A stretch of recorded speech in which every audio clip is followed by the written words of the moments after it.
Le 1er décembre, pour les Portugais, c'est une journée très importante. C'est même une journée nationale fériée. Encore une fête nationale? Mais c'est pas possible, vous en avez combien? Le 1er décembre, on célèbre o Dia da Restauração da Independência, la journée de la restauration de l'indépendance. Rien à voir avec la restauration et les restaurateurs. Le 1er décembre 1640, c'est le jour où la petite bourgeoisie portugaise, alliée à l'aristocratie et soutenue par le peuple portugais, s'est révoltée contre la couronne d'Espagne, qui gouvernait le Portugal depuis 60 ans pour lui redonner son indépendance. Olé! Non, hola. En 1578, le jeune roi portugais, Dom Sebastião, part se battre au Maroc. Et lors de la bataille de Alcácer Quibir, il perd la vie et il ne laisse aucun héritier direct au trône portugais. Du coup, Philippe II, le roi d'Espagne, en profite pour s'emparer du trône portugais en 1580. Et il fonde l'Union ibérique, alias l'union de la couronne d'Espagne et du Portugal, avec bien entendu le pouvoir à la couronne d'Espagne. Ai destino, ai destino.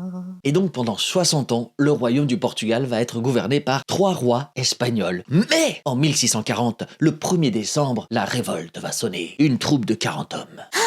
Comme Ali Baba et les 40 voleurs. Surnommés les 40 conjurés, après une dernière réunion secrète au Palacio do Rocio. Comme dans les films d'espionnage. Ils se précipitent vers le palais da Ribeira, qui se trouvait sur l'actuelle Praça do Comércio.